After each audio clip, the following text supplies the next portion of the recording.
নমস্কার, আপনাদের সাথে আজকে জীবন শক্তির পার্ট 2 নিয়ে আলোচনা করব। তো এই পার্ট 2 আলোচনা করার আগে আপনাদের সাথে একটু গল্প বলে নেই। সব সময় মনে রাখবেন, কঠিন বলতে কোনো জিনিস নেই, সব কিছু ইজি। কঠিন বা সহজ সেটা আমাদের কাছে। কোনো জিনিস আগে থেকে কঠিন হওয়া থাকে না, বা কোনো জিনিস আগে থেকে সহজ হওয়া থাকে না। আমি যেমন করে মনে করে নিব যে যদি সেটা কঠিন মনে করি তাহলে সেটা কঠিন, যদি মনে করি সেটা সহজ তাহলে হয়ে যাবে সহজ। অর্থাৎ আপনার যেমন কল্পনা আসবে ঠিক সেটা তেমন ধরনেরই হবে। কঠিন বলতে কোনো জিনিস নেই। আপনারা সব সময় সব কিছুকে ইজি বলে মনে করবেন, তাহলে সব কিছু আপনার কাছে ইজি মনে হবে। হ্যাঁ, নতুন কিছু শিখতেছি, একটু কষ্ট হতে পারে, তো কষ্টটাকে যদি একটু টেকনিক্যালি করা হয় তাহলে সব কিছু আপনার কাছে ইজি হয়ে যাবে। তো আজকে এই কথাটি বলার উদ্দেশ্য যে আজকে যেটা নিয়ে আলোচনা করব, যে আলোক নিরপেক্ষ পর্যায়ে নিয়ে আলোচনা করব। তো এখানে কতগুলি গতিপথ পাবো। এই গতিপথে একটু কঠিন লাগবে মনে হয় আপনাদের কাছে, ওই যে বললাম কঠিন বলতে কোনো জিনিস নেই, ইজি মনে করেন সব কিছুই। তো এখানেও ঠিক তেমন ধরনেরই করবেন। তো আজকে যদি আমি আলোক নিরপেক্ষ পর্যায় নিয়ে আলোচনা করি, তো আলোক নিরপেক্ষ পর্যায় বলতে কি বুঝবো? তো এর সংজ্ঞা দেখলে দেখা যায় যে সালোক সংশ্লেষণের যে পর্যায়ে আলোর অনুপস্থিতিতে সংঘটিত হয় তাকেই বলে আলোক নিরপেক্ষ পর্যায়। তো সংজ্ঞা থেকে বোঝা গেল এই প্রক্রিয়াটিতে আলোর অনুপস্থিতিতে ঘটবে। এখন কথাটির অর্থ হচ্ছে এমন যে আমরা সালোক সংশ্লেষণের সময় দেখলাম যে সূর্যের আলোর উপস্থিতিতে সালোক সংশ্লেষণ প্রক্রিয়াটি ঘটে। এখন আমাদের মনে প্রশ্ন জাগতে পারে যে দাদা, আপনিই বললেন সূর্যের আলোর উপস্থিতিতে সালোক সংশ্লেষণ প্রক্রিয়া ঘটে, এখন আবার বলতেছেন যে এখানে নাকি সূর্যের আলোর অনুপস্থিতিতে ঘটে। জিনিসটা ঠিক কেমন যেন লাগতেছে। তো দেখা যায়, মনে করেন যে আপনি কোনো একটা কাজ আপনাকে দেওয়া হলো, তো সে কাজটি আপনি না করে অন্য কেউ করে দিল, তবে আপনার নামে। তাহলে কাজটি অন্য কেউ করে দিল আপনার নামে, তো কাজটার শেষে যে একটা ক্রেডিট পাবেন আপনি, সেই ক্রেডিটটা কি ওই লোকের হবে না আপনার হবে? অবশ্যই আপনারই হবে। ঠিক তেমন সালোক সংশ্লেষণ প্রক্রিয়ায় আমরা দেখতেছিলাম যে কার্বন ডাই অক্সাইড বিজারণ বিক্রিয়ার মাধ্যমে গ্লুকোজ অর্থাৎ শর্করাটি উৎপন্ন করতেছিল। তো শর্করা উৎপন্নের সময় আমরা দেখতেছিলাম যে কার্বন ডাই অক্সাইড যে বিজারিত হচ্ছিল বা বিজারণ বিক্রিয়া দিচ্ছিল, তো এই বিজারণ বিক্রিয়া দেখা যাচ্ছে যে এটিপি আর NADH+ এই দুটি শক্তি শোষণ করবে কে? Carbon die oxide. তো এই দুটি শক্তিকে কার্বন ডাই অক্সাইড শোষণ করে সেখান থেকে কিন্তু গ্লুকোজ বা শর্করাটি উৎপন্ন করতেছিল। তো এই আলোক নিরপেক্ষ পর্যায় যেহেতু সালোক সংশ্লেষণেরই একটি পর্যায়, তো এখানেও দেখা যাবে যে এখানেও শর্করা বা গ্লুকোজ উৎপাদন করবে।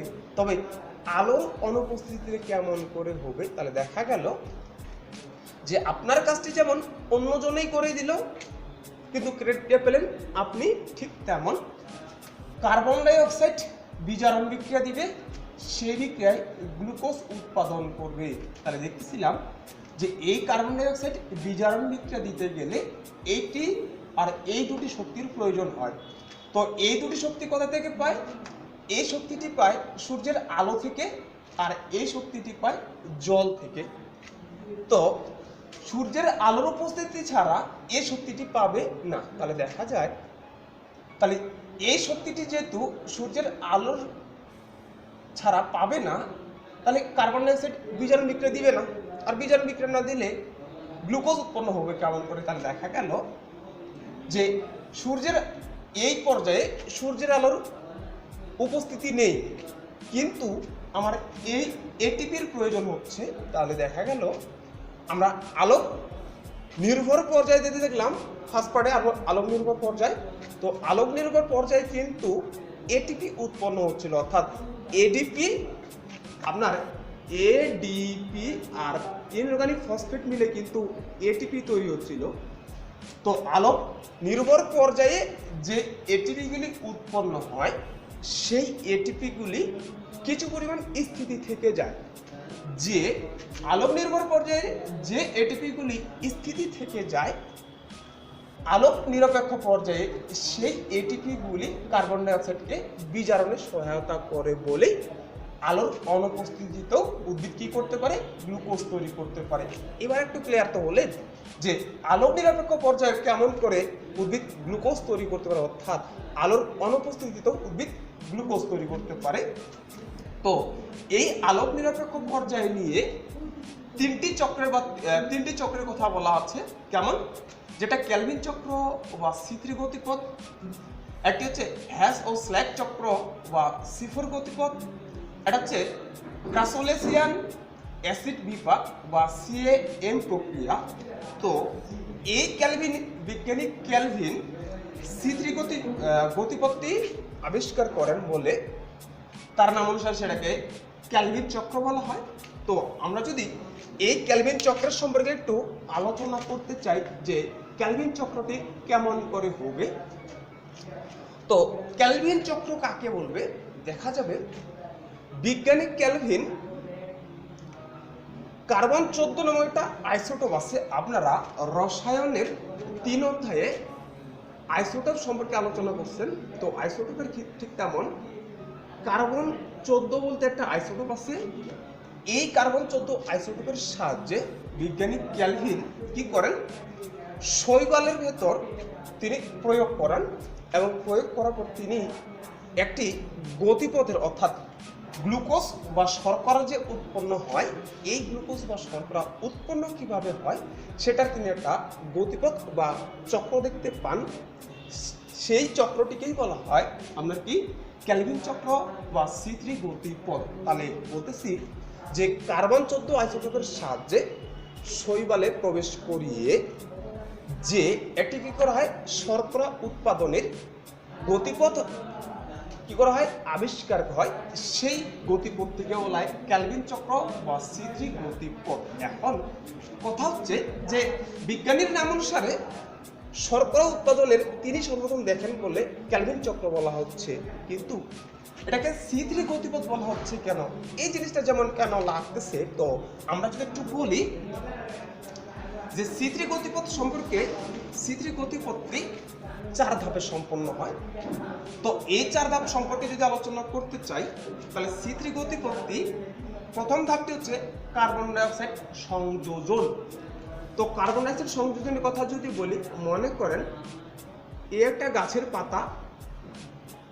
তো এই গাছের পাতায় আমরা পত্ররন্ধ্র জানি। তো এই গাছের পাতায় পত্ররন্ধ্র আমরা জানি কি যে বায়ুমণ্ডল থেকে সে কার্বন ডাইঅক্সাইড গ্যাস কি করে শোষণ করে। তাহলে এই কার্বন ডাইঅক্সাইড গ্যাস যখন শোষণ করবে উদ্ভিদ গাছের পাতার মাধ্যমে, তো প্রথম চক্রে কার্বন ডাইঅক্সাইড সংযোজন হলে কি হবে, তো এই পাতার কোষে থাকে 5 কার্বন বিশিষ্ট রাইবোলোজ 1,5-বিসফসফেট। এটা একটা যৌগ। এই যৌগটি পাতার কোষের ভেতর থাকবে।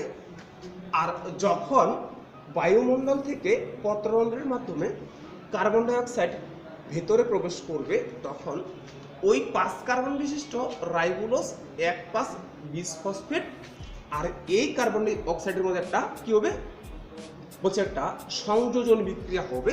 তো এই সংযোজন বিক্রিয়াটি রুবিস্কো এনজাইমের উপস্থিতিতে ঘটবে। Rubisco enzyme. তো সংযোজন বিক্রিয়ায় আমরা জানি যে একাধিক বিক্রিয়ক থাকে, একটি মাত্র উৎপাদ উৎপন্ন হয়। তাহলে এই 5 কার্বন বিশিষ্ট রাইবোলোজ 1,5-বিসফসফেট একটা বিক্রিয়ক এবং কার্বন ডাই অক্সাইড হচ্ছে অপর একটি বিক্রিয়ক। তো এই দুটি বিক্রিয়ক বিক্রিয়া করে একটি মাত্র উৎপাদ উৎপন্ন করবে, সেটাই হচ্ছে আবার কি সংযোজন বিক্রিয়া। তো একাধিক বিক্রিয়ক মিলে যদি একটি উৎপাদ উৎপন্ন করে তাহলে আমি বলছি 5 কার্বন বিশিষ্ট রাইবোলোজ। তাহলে এই যৌগটি হচ্ছে 5 কার্বন বিশিষ্ট। তো এখানে আছে 5 কার্বন, এই কার্বন ডাই অক্সাইডের একটি কার্বন, তাহলে একটি যদি উৎপাদ উৎপন্ন হয় তাহলে এখানকার 5টি আর এখানকার একটি সম্পূর্ণগুলো মিলে যদি একটা উৎপাদ হয় তাহলে এখানকার 5 আর এখানকার 1 মিলে কত হবে 6। তাহলে নতুন যে যৌগটি উৎপন্ন হচ্ছে বা উৎপাদটি উৎপন্ন হচ্ছে সেই উৎপাদটি হবে আপনার 6 কার্বন বিশিষ্ট। এবার এই দুটি বিক্রিয়ার অর্থাৎ এ আর এই দুটি বিক্রিয়ার ফলে যে নতুন উৎপত্তি হচ্ছে সেটা হচ্ছে 6 কার্বন বিশিষ্ট, আর এই যৌগটির নাম হচ্ছে আমার কিটো অ্যাসিড। তাহলে কিটো অ্যাসিড হলো, তো এই কিটো অ্যাসিডটা একটি অস্থায়ী পদার্থ। তো অস্থায়ী পদার্থ বলতে কি বুঝবো, যখনই এই উৎপত্তি উৎপন্ন হবে সঙ্গে সঙ্গে সেটা ভেঙে গিয়ে অন্য উৎপাদে পরিণত হবে, এই জন্য এটা হচ্ছে অস্থায়ী যৌগ। তাহলে এই 6 কার্বন বিশিষ্ট কিটো অ্যাসিডটি হবে একটা অস্থায়ী যৌগ। তো এই কিটো অ্যাসিড অস্থায়ী যৌগ হওয়ার কারণে সেটা তাহলে সঙ্গে সঙ্গে ভেঙে যাবে। তো এটি ভেঙে গিয়ে কি করে 3 কার্বন বিশিষ্ট 3 ফসফো গ্লিসারিক অ্যাসিড উৎপন্ন করে।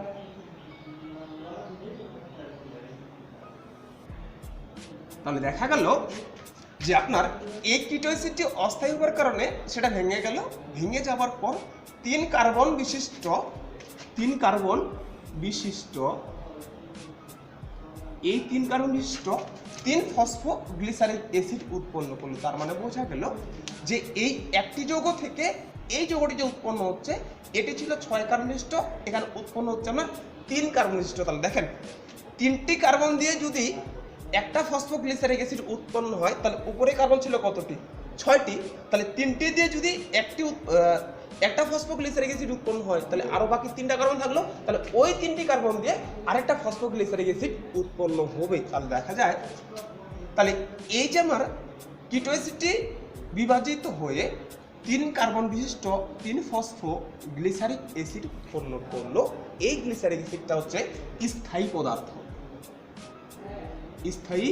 তাহলে এই অ্যাসিডটা যদি স্থায়ী পদার্থ হয় তাহলে দেখা গেল যে এতক্ষণ থেকে এই বিক্রিয়াটির ফলে এই উৎপাদটি উৎপন্ন হচ্ছে, অর্থাৎ কিটো অ্যাসিড উৎপন্ন হলো। এই কিটো অ্যাসিড হচ্ছে অস্থায়ী পদার্থ, অস্থায়ী পদার্থটি থেকে ফসফোগ্লিসারিক অ্যাসিড উৎপন্ন হচ্ছে।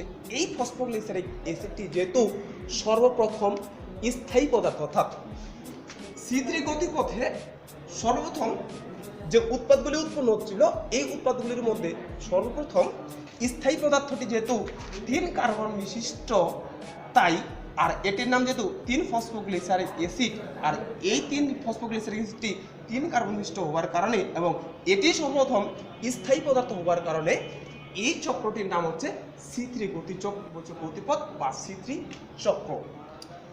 তো এই কার্বন ডাই অক্সাইড এবার মনে রাখবেন যে উপরের ধাপটির যেটি হচ্ছে শেষ উৎপাদ, পরের ধাপটির জন্য সেটি হচ্ছে বিক্রিয়ক। তো দ্বিতীয় ধাপটি হচ্ছে ফসফেট সংযোজন বা ফসফরাস সংযোজন। তাহলে এই ফসফেট সংযোজনের কথা যদি বলি আমি, দেখেন তো এই আমি ফসফেট পাবো কোথা থেকে, তাহলে ফসফেট পাবো, তাহলে এখানে কত অণু ফসফোগ্লিসারিক অ্যাসিড উৎপন্ন, তাহলে বলছি যে 3 কার্বনের যেহেতু 1 অণু, তাহলে 6 কার্বনে কত হবে 3 কার্বনের একটা, তাহলে অপর 3 কার্বনে আরেকটা, তাহলে এখানে 2 অণু 3 কার্বন বিশিষ্ট ফসফোগ্লিসারিক অ্যাসিড উৎপন্ন হয়। তাহলে এখানে লিখবো 2 অণু 3 কার্বন বিশিষ্ট ফসফোগ্লিসারিক অ্যাসিড। এবার পরের ধাপটি অর্থাৎ দ্বিতীয় ধাপটি হচ্ছে ফসফেট সংযোজন। এবার এই ফসফেট আমি পাবো কোথা থেকে, তো দেখা যায় এই যে আমি বললাম যে একটু আগে দেখালাম যে এটিপি থাকে, আলোক নির্ভর পর্যায়ে এটিপি উৎপন্ন হয়।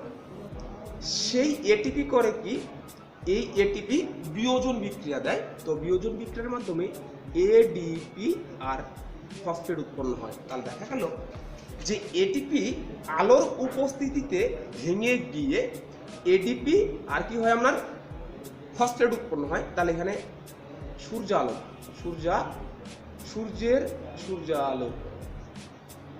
তাহলে এই সূর্যালোকের উপস্থিতিতে এটি ভেঙে যাবে। এবার দেখেন উপরের যৌগটিতে আমি বলছি যে উপরের ধাপে যেটি শেষ উৎপাদ, পরের ধাপের জন্য সেটি হচ্ছে বিক্রিয়ক। তাহলে এখানকার শেষ উৎপাদ হচ্ছে 3 ফসফোগ্লিসারিক অ্যাসিড, তো এই ধাপটির বিক্রিয়কটি হবে 3 ফসফোগ্লিসারিক অ্যাসিড। এখানে কত অণু ফসফোগ্লিসারিক অ্যাসিড উৎপন্ন হলো, দেখা গেল 2 অণু। তাহলে এক অণুর জন্য একটা ফসফেট আয়নের প্রয়োজন, তাহলে 2 অণুর জন্য কতটি লাগবে? 2টি লাগবে। তো একটি এটিপি থেকে পাওয়া যায় একটা ফসফেট, তাহলে 2টি ফসফেটের জন্য কতটি এটিপি লাগবে? তাহলে 2 অণু এটিপি লাগবে। তাহলে এই 2 অণু এটিপি থেকে 2 অণু এডিপি আর 2 অণু ফসফেট যুক্ত হবে। এবার এই ফসফেট আয়ন করবে কি? 3 ফসফোগ্লিসারিক অ্যাসিডের সাথে বিক্রিয়া করে 1,3 বিশ ফসফোগ্লিসারিক অ্যাসিড উৎপন্ন করবে। তো দেখা যায় এটা একটা ফসফোগ্লিসারিক অ্যাসিড, অর্থাৎ গ্লিসারিক অ্যাসিড। এই গ্লিসারিক 3 ফসফোগ্লিসারিক অ্যাসিড বলতে কি বুঝবেন? তো এই 3 ফসফোগ্লিসারিক অ্যাসিড বলতে বোঝায় যে গ্লিসারিক অ্যাসিডের 3 নম্বর যে কার্বন, সেই 3 নম্বরের কার্বনে একটি কি আছে?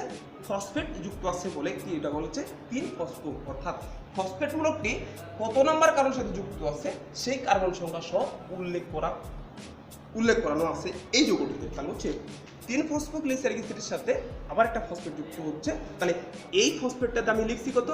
3 তো আগে থেকেই ছিল, নতুন করে নিলাম 1। তার মানে বোঝা গেল এই ফসফেট, অর্থাৎ নতুন যে ফসফেটটি সংযোজন করতেছি সেই ফসফেটটি আপনার 1 নম্বর কার্বনের সাথে যুক্ত আছে। তাহলে যেহেতু এখানে আগে থেকেই একটা ছিল, নতুন করে আবার 1 নম্বর কারণে এই ফসফেটটা এসে যুক্ত হলো। তাহলে এখানে যুক্ত হলো বলতে 2টি, ওই জন্য কার্বন সংখ্যাগুলো উল্লেখ করব 1 আর 3।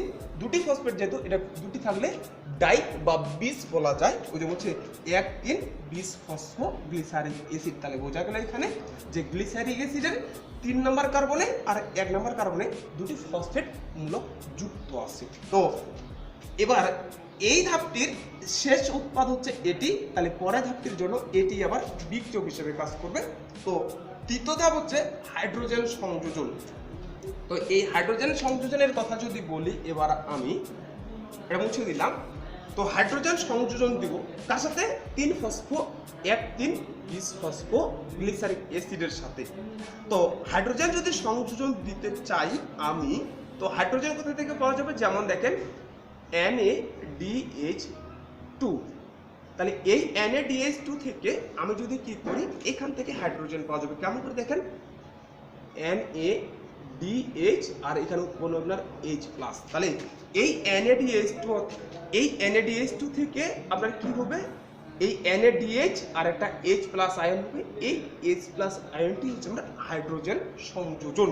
তো 1,3 ফসফোগ্লিসারিক অ্যাসিডের সাথে হাইড্রোজেন যদি সংযোজন দেওয়া হয়, তাহলে সেখানে এবার এক সূত্র মনে রাখেন, যদি একই সাথে 2টি ফসফেট মূলক যুক্ত থাকে, তাহলে প্রথম নাম্বার অর্থাৎ প্রথমের যে কার্বনটি, এই কার্বন অর্থাৎ প্রথমের দিক যে ফসফেটটা যুক্ত থাকে সেই ফসফেটটা এবার সেখান থেকে সরে যাবে। তো এখানে আমার ফসফেট ছিল 2টি, একটা 1 নম্বর কার্বনে, একটা আছে 3 নম্বর কার্বনে। তাহলে আমি বললাম যে কোনো যৌগে যদি একই সাথে 2টি ফসফেট যুক্ত থাকে, তাহলে প্রথম যে কার্বনটি সেই কার্বন থেকে ফসফেটটা সরে যাবে। তাহলে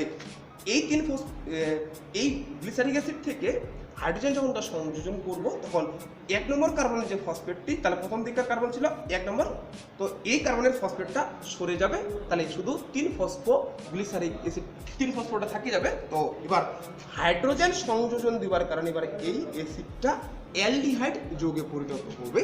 তো এই হচ্ছে আমার 3 ফসফোগ্লিসারলডিহাইড। তাহলে এই 3 ফসফোগ্লিসারলডিহাইডের উৎপন্ন হলো। তাহলে এবার শেষ উৎপাদ হচ্ছে এটি। এবার চতুর্থ ধাপের জন্য সেটি হবে আপনার বিক্রিয়ক। তো চতুর্থ ধাপটি হচ্ছে গ্লুকোজ উৎপাদন। তো এই গ্লুকোজ উৎপাদনের কথা যদি বলি, তাহলে দেখা যাবে 3 ফসফোগ্লিসারলডিহাইড আইসোমারেস নামক একটা এনজাইম থাকবে। এই এনজাইমটির উপস্থিতিতে সেটা হাইড্রক্সি অ্যাসিটন ফসফেটে পরিণত হবে। তো দেখা গেল এই 3 ফসফোগ্লিসারলডিহাইড যখন হাইড্রক্সি অ্যাসিটন ফসফেট উৎপন্ন করতেছে, তাহলে কিছু অণু 3 ফসফোগ্লিসারলডিহাইড হচ্ছে গ্লিসারলডিহাইড হবে।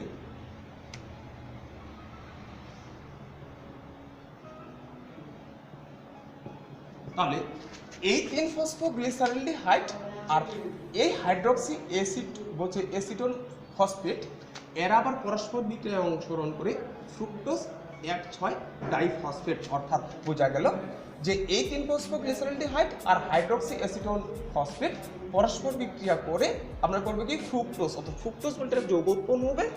এই যৌগটির 1 নম্বর কার্বন এবং 6 নম্বর কার্বনে দুটি ফসফেট যুক্ত থাকবে, তাহলে ফ্রুক্টোজ 1,6 ডাইফসফেট। এই ফ্রুক্টোজ 1,6 ডাইফসফেট আমি তো বলছি যে একই সাথে যদি দুটি ফসফেট যুক্ত থাকে তাহলে প্রথম দিকের ফসফেট এবার সরে যাবে, তাহলে এখান থেকে 1 নম্বর কার্বনের যে ফসফেটটি সেটা সরে গিয়ে তাহলে শুধু থাকবে 6 নম্বর কার্বন ফসফেট, তাহলে 6 ফসফো ফ্রুক্টোজ উৎপন্ন হলো।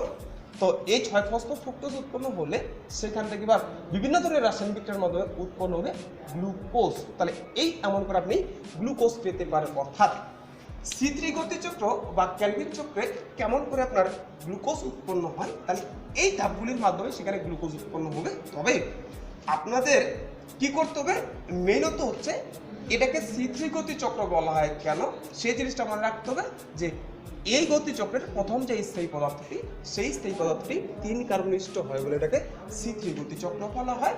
আর এখানকার যে আপনার কি হয় যে গ্লুকোজটি উৎপন্ন হয়, গ্লুকোজটি এই 4টি ধাপ পের হয়েই আপনার কি করে এই গ্লুকোজটি উৎপন্ন করে। তো দেখা যায় তাহলে আপনার এই হচ্ছে ক্যালভিন চক্র সম্পর্কে আলোচনা। এবার যদি আমরা হ্যাজ ও স্ল্যাকের C4 গতিচক্র সম্পর্কে আলোচনা করতে চাই, তো এই হ্যাজ ও স্ল্যাকের গতিচক্র সম্পর্কে আলোচনা করতে গেলে দেখা যায় যে এখানেও গ্লুকোজ উৎপন্ন হয়।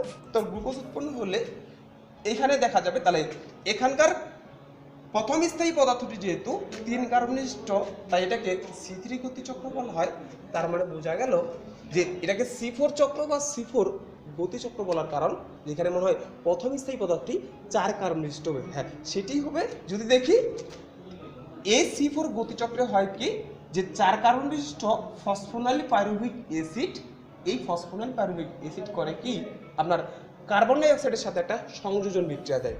তাহলে 3 কার্বনিষ্ট ফসফোনাইল পাইরুভিক অ্যাসিড সেটাতে ছিল 3টি কার্বন, এই কার্বন ডাই অক্সাইডের আরো একটি কার্বন মিলে কতটি হবে 4টি, তাহলে নতুন উৎপত্তি হবে 4 কার্বনিষ্ট অক্সালো অ্যাসিটিক অ্যাসিড। তাহলে প্রথম আর এটি হয়ে প্রথম স্থায়ী পদার্থ।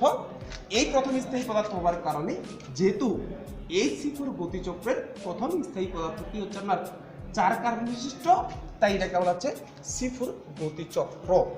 তো এই হচ্ছে কাজকর্ম। তাহলে বলি এবার যদি বলি ক্রাসোলেসিয়ান অ্যাসিড বিপাক বা CAM প্রক্রিয়াটি কি হবে, তো এই ক্রাসোলেসিয়ান CAM প্রক্রিয়াটি যদি কথা বলি থাকি আমি তাহলে দেখা যাবে এই ক্রাসোলেসিয়ান বা CAM প্রক্রিয়াটি যে বিক্রিয়াগুলি এই বিক্রিয়াগুলি হুবহু এই যে C4 গতিচক্রের অনুরূপ, অর্থাৎ এখানে যে বিক্রিয়াগুলি সংঘটিত হয় এই ক্রাসোলেসিয়ান বলছে বা CAM প্রক্রিয়াটিতে ঠিক একই ধরনের বলছে বিক্রিয়া সংঘটিত হয়।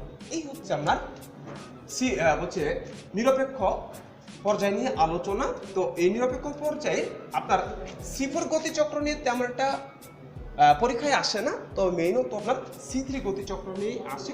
তবে আপনাদের যদি বলে যে এটাকে C3 গতিচক্র বলা হয় কেন, তবে তাহলে এখান থেকে আপনারা থেমে যাবেন। আর যদি বলে এই প্রক্রিয়াটি সম্পর্কে ব্যাখ্যা করো বা C3 গতিচক্রটি সম্পর্কে ব্যাখ্যা করো, তাহলে এখানে যেহেতু C3 গতিচক্রের যেহেতু প্রথম কথা হচ্ছে যে এখানে শর্করা উৎপন্ন হয়, তাহলে অবশ্যই আপনাকে করতে হবে কি এই পর্যন্ত আসতে হবে, অর্থাৎ এখান থেকে শুরু করে এই পর্যন্ত আসতে হবে। আপনাদের বইয়ে এটা একটু এত ডিটেলস বা এত বড় করে দেওয়া নাই। ওই যে আপনাদের প্রথমেই বলছি যে দেখে মনে ভয় পাচ্ছেন আপনারা, আপনাদের প্রথমে বলছি যে কঠিন বলতে কোনো জিনিস নেই, আমি যদি সেটাকে সহজ বলি তাহলে সেটা সহজ, আর যদি বলি কঠিন সেটা কঠিন। তবে আমার একটা রিকোয়েস্ট থাকবে, আপনারা সবাই মনে করবেন যে এই জিনিসটি সহজ, প্রথম দেখতেছেন এই জন্য একটু কঠিন লাগতেছে, তবে একবার দেখলেন, দুইবার দেখলেন, তিনবার দেখলেন, এমন করে দেখতে দেখতে এক সময় ইজি হয়ে যাবে। তো অবশ্যই আপনারা এটাকে এমন করেই পড়বেন। তাহলে এই হচ্ছে আপনার আলোক নিরপেক্ষ পর্যায় সম্পর্কিত আলোচনা। আজকে এই পর্যন্তই, আপনাদের সাথে দেখা হবে পার্ট 3 দিয়ে।